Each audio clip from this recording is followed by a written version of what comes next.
ఓం శ్రీ సాయిబాబా జీవిత చరిత్రము 35వ అధ్యాయము. ఊదీ ప్రభావము పరీక్షింపబడి లోటు లేదని కనుగొనుట. కాకా మహాజని స్నేహితుడు యజమాని, బాంద్రా అనిద్ర రోగి, బాలాపాటీలు నేవాస్కర్. ఈ అధ్యాయములో కూడా ఊదీ మహిమ వర్ణితము. ఇందులో బాబా 2 విషయములలో పరీక్షింపబడి లోపము లేదని కనుగొనబడుట కూడా చెప్పబడినది. బాబాను పరీక్షించు కథలు మొట్టమొదట చెప్పబడును. ప్రస్తావన: ఆధ్యాత్మిక విషయములో లేదా సాధనలందు శాఖలు మన అభివృద్ధికి అడ్డుపడును. భగవంతుడు నిరాకారుడు అని నమ్మువారు భగవంతుడు ఆకారము గలవాడని నమ్మువారిని ఖండించి అది వట్టి భ్రమ అనెదరు. యోగీశ్వరులు మామూలు మానవులు మాత్రమే కనుక వారికి నమస్కరింపనేలయందురు. ఇతర శాఖల వారు కూడా ఆక్షేపణ చేయుచు వారి సద్గురువు వారికి ఉండగా ఇతర యోగులకు నమస్కరించి వారికి సేవ చేయనేలా అందురు. సాయిబాబా గూర్చి కూడా అట్టి ఆక్షేపణ చేసిరి. షిరిడికి వెళ్లిన కొందరిని బాబా దక్షిణ అడిగెను.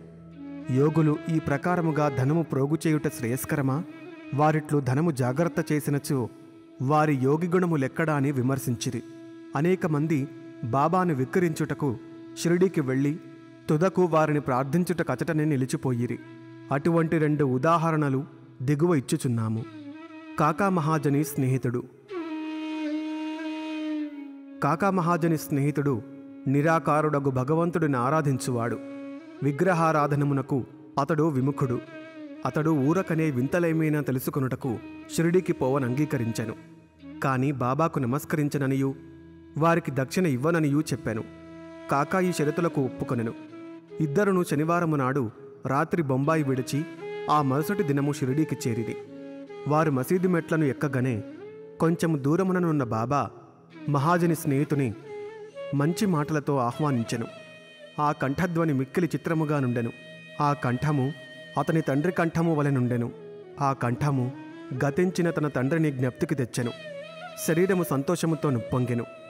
కంఠపు ఆకర్షణ శక్తి ఏమని చెప్పుదును? మిగుల ఆశ్చర్యపడి ఆ స్నేహితుడు ఇది తప్పనిసరిగా మా తండ్రి కంఠమే అనెను. వెంటనే మసీదు లోపలికి వెళ్ళి తన మనో నిశ్చయమును మరిచినవాడై బాబా పాదములకు నమస్కరించెను. ఉదయం ఒకసారి, మధ్యాహ్నం ఒకసారి బాబా దక్షిణ అడుగగా కాకా మహాజని ఇచ్చెను. బాబా కాకానే దక్షిణ అడుగుచుండెను. కానీ అతని స్నేహితుని అడగలేదు. అతని స్నేహితుడు కాకా చెవిలో బాబా నిన్నే 2 సార్లు దక్షిణ అడిగెను. నేను నీతో ఉన్నాను, నన్నెందుకు విడిచిపెట్టుచున్నారు అని అడిగెను. నీవే బాబాను అడుగుము అని అతడు జవాబిచ్చెను. తన స్నేహితుడేమని చెవిలో నూదుచున్నాడని బాబా కాకా మహాజని అడుగగా తన స్నేహితుడు తాను కూడా దక్షిణ ఇవ్వవచ్చునా అని బాబాను అడిగెను. బాబా, నీకిచ్చుటకు మనమున ఇష్టము లేకుండెను కాన నిన్నడుగలేదు. కాని ఇప్పుడు నీకిష్టమున్న ఎడల ఇవ్వవచ్చును అనెను. కాని ఇచ్చినంత అనగా 17 రూపాయలు దక్షిణము అతని స్నేహితుడు కూడా ఇచ్చెను. బాబా అప్పుడు కొన్ని మాటలు సలహా రూపముగానిట్లు చెప్పెను. నీవు దానిని తీసివేయుము, మనకు మధ్యనున్న అడ్డును తీసివేయుము. అప్పుడు మనమొకరినొకరు ముఖాముఖి చూచుకొనగలము, కలుసుకొనగలము. పోవుటకు బాబా వారికి సెలవునిచ్చెను. ఆకాశము మేఘములతో కమ్మియున్నప్పటికీ, వర్షము వచ్చునేమోయని భయము కలుగుచున్నప్పటికీ ప్రయాస లేకుండా ప్రయాణము సాగునని బాబా ఆశీర్వదించెను. ఇద్దరూ సురక్షితముగా బొంబాయి చేరిరి. అతడు ఇంటికి పోయి తలుపు తీయుసరికి 2 పిచ్చుకలు చచ్చిపడి ఉండెను. ఇంకొకటి కిటికీ ద్వారా ఎగిరిపోయెను. వారి అదృష్టానుసారముగా అవి వచ్చెను. 3వ దానిని రక్షించుటకై బాబా త్వరగా తనను పంపెను అనుకొనెను. కాకా మహాజని యజమాని ఠక్కర్ తరంసే జటాభాయి హైకోర్టు ప్లీడరుకొక కంపెనీ కలదు. దానిలో కాకా మేనేజరుగా పనిచేయుచుండెను. యజమానియు మేనేజరును అన్యోన్యముగా ఉండేడివారు. కాకా షిరిడీకి అనేకసార్లు పోవుట, కొన్ని దినములచట నుండి తిరిగి బాబా అనుమతి పొందివచ్చుట మొదలగునవి తక్కరుకు తెలియను. కుతూహలము కోసము బాబాను పరీక్షించు ఆసక్తితోనూ ఠక్కర్ కాకాతో హోళీ సెలవులలో షిరిడీకి పోవ నిశ్చయించుకొనెను. కాకా ఎప్పుడు తిరిగి వచ్చునో అనున్నది నిశ్చయముగా తెలియదు కనుక ఠక్కర్ ఇంకొకరిని వెంట తీసుకొని వెళ్ళెను. ముగ్గురు కలిసి బయలుదేరిరి. బాబాకు ఇచ్చుటకై కాకా 2 సేర్ల ఎండు ద్రాక్ష పండ్లను దారిలో కొనెను. వారు షిరిడీకి సరైన వేళకు చేరి బాబా దర్శనమునకై మసీదుకు పోయిరి. అప్పుడక్కడ బాలాసాహెబు తర్ఖడుండెను. తర్ఖడ్ మీరెందుకు వచ్చితురని తక్కరును అడిగెను. దర్శనము కొరకని తక్కరు జవాబిచ్చెను. మహిమలేమైనా జరిగినవాయని తక్కరు ప్రశ్నించెను. బాబా వద్ద ఏమైనా అద్భుతములు చూచుట తన నైజము కాదనియు, భక్తులు ప్రేమతో కాంక్షించున్నది తప్పక జరుగుననియు తర్కడు చెప్పెను. కాకా బాబా పాదములకు నమస్కరించి ఎండు ద్రాక్ష పండ్లను అర్పించెను. బాబా వాణిని పంచిపెట్టుమని ఆజ్ఞాపించెను. తక్కరుకు కొన్ని ద్రాక్షలు దొరికెను. అతనికి అవి తినుటకిష్టము లేదు. ఎందుచేతననగా తన వైద్యుడు కడిగి శుభ్రపరచనిదే తినకూడదు అని సలహా ఇచ్చి ఉండెను. ఇప్పుడు అతనికి అది సమస్యగా తోచెను. తనకు వానిని తినుటకిష్టము లేదు. కాని బాబా తినుటకు ఆజ్ఞాపించుటచే పారవేయలేకుండెను. పారవేసినట్లయితే బాగుండదని వానిని నోట్లో వేసుకొనెను. గింజలను ఏమి చేయవలయునో తోచకుండెను. మసీదులో గింజలు ఉమ్మివేయుటకు జంకుచుండెను. తన ఇష్టమునకు వ్యతిరేకముగా తుదకు తన జేబులోనే వేసుకొనెను. బాబా యోగి అయినచో తనకు ద్రాక్ష పండ్లు ఇష్టము లేదని తెలియదా? బాబా వాని నేల బలవంతముగానిచ్చెను. ఈ ఆలోచన అతని మనస్సున తట్టగానే బాబా ఇంకనూ మరికొన్ని ద్రాక్ష పండ్లు ఇచ్చెను. అతడు వానిని తినలేదు. చేతిలో పట్టుకొనెను. బాబా వానిని తినుమనెను. వారి ఆజ్ఞానుసారము తినగా వానిలో గింజలు లేకుండెను. అందుకతడు మిగుల ఆశ్చర్యపడెను. అద్భుతములు చూడలేదనుకొనెను గాన అతనిపై ఈ అద్భుతము ప్రయోగింపబడెను. బాబా తన మనస్సును గనిపెట్టి గింజలు గల ద్రాక్ష పండ్లను గింజలు లేనివానిగా మార్చివేశెను. ఏమి ఆశ్చర్యకరమైన శక్తి! బాబాను పరీక్షించుటకు తర్కడు కెట్టి ద్రాక్షలు దొరికెనని అడిగెను. గింజలతోనున్నవి దొరికెనని తర్కడు చెప్పెను. తక్కరు ఆశ్చర్యపడెను. తన యందు ఉద్భవించుచున్న నమ్మకము దృఢపరచుటకై బాబా యథార్థముగా యోగి అయినచో ద్రాక్ష పండ్లు మొట్టమొదట కాకాకు ఇవ్వవలెను అనుకొనెను. అతని మనసునందున్న ఈ సంగతి కూడా గ్రహించి బాబా కాకా వద్ద నుంచి ఎండు ద్రాక్షల పంపిణీ ప్రారంభింపవలయునని ఆజ్ఞాపించెను. ఈ నిదర్శనముతో తక్కరు సంతృష్టి చెందెను. శ్యామ తక్కరును కాకా యజమానిగా బాబాకు పరిచయము చేశెను.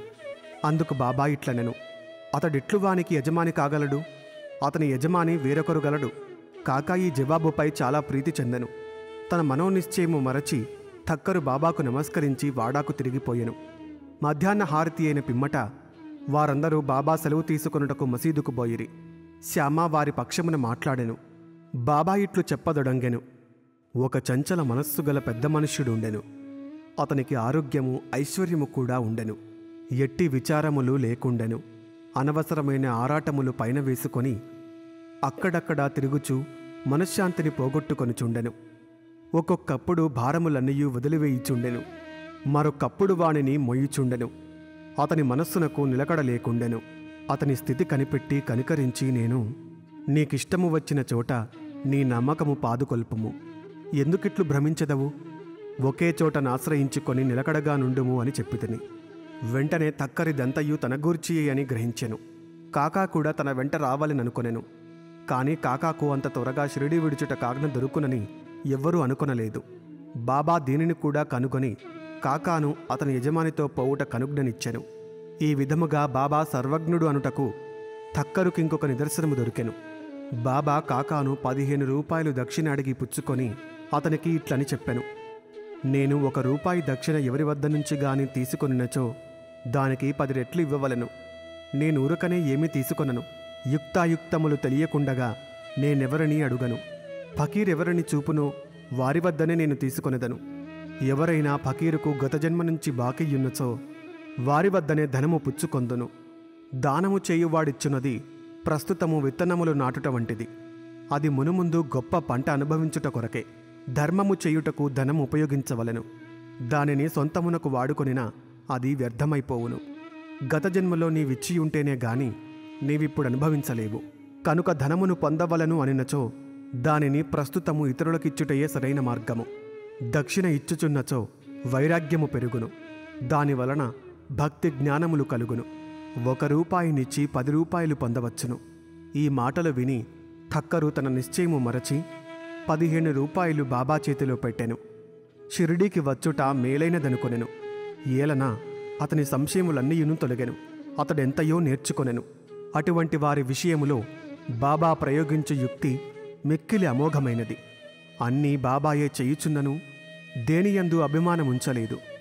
ఎవరైనను నమస్కరించినను నమస్కరించకపోయినను దక్షిణ ఇచ్చినను ఇయ్యకున్నను తనకందరూ సమానమే. బాబా ఎవరిని అవమానించలేదు. తనను పూజించినందుకు గర్వించడివారు కాదు, తనను పూజించలేదని విచారించడివారు కాదు. వారు ద్వంద్వాతీతులు. నిద్రపట్టని రోగము. బాంద్రా నివాసి కాయస్థ ప్రభుజాతికి చెందిన ఒక పెద్ద మనుష్యుడు చాలా కాలము నిద్రపట్టక బాధపడుచుండెడివాడు. నిద్రించుటకై నడుము వాల్చగనే గతించిన తన తండ్రి స్వప్నములో గాన్పించి తీవ్రముగా తిట్టుచుండెడివాడు. ఇది అతని నిద్రను భంగపరిచి రాత్రియందు అస్థిరునిగా చేయుచుండెను. ప్రతిరోజిట్లు జరిగి ఏమి చేయుటకు తోచకుండెను. ఒకనాడు బాబా భక్తునితో ఈ విషయము మాట్లాడెను. బాబా ఊదియే దీనిని తప్పనిసరిగా బాగుచేయునని అతడు సలహా ఇచ్చెను. అతడు వానికి కొంత ఊదినిచ్చి ప్రతిరోజు నిద్రించుటకు ముందు కొంచెము నుదుటికి రాసుకొని మిగతా పొట్లమును తల క్రింద దిండుకు దిగువ పెట్టుకొనిమనెను. ఇట్లు చేసిన పిమ్మట సంతోషము ఆశ్చర్యము కలుగునట్లు అతనికి మంచి నిద్ర పట్టెను. ఎట్టి చికాకు లేకుండెను. అతడు సాయిని నిత్యము స్మరించుచుండెను. సాయిబాబా పటమును తెచ్చి గోడపై వ్రేలాడదీసెను. దానిని ప్రతిరోజు పూజించుచుండెను. గురువారము నాడు పూలమాల వేయుచుండెను. నైవేద్యము సమర్పించుచుండెను. పిమ్మటనతని వ్యాధి పూర్తిగా తగ్గిపోయెను. బాలాజీ పాటీలు నేవాస్కరు.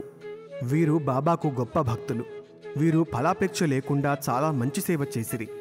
ఇతడు షిరిడీలో బాబా ఏ ఏ మార్గముల ద్వారా పోవుచుండెనో వానినన్నిటినీ తుడిచి శుభ్రము చేయుచుండెను. వారి అనంతరము ఈ పని రాధాకృష్ణమాయి అతి శుభ్రముగా నెరవేర్చుచుండెను. ఆమె తరువాత అబ్దుల్లా చేయుచుండెను. బాలాజీ ప్రతి సంవత్సరము పంట కోయగానే దానినంతయూ తెచ్చి బాబా కర్పితము చేయుచుండెను. బాబా ఇచ్చిన దానితో తాను కుటుంబమును పోషించుకొనివాడు. ఈ ప్రకారముగా అతడు చాలా సంవత్సరములు చేసెను. అతని తరువాత అతని కుమారుడు దానిని అవలంబించెను.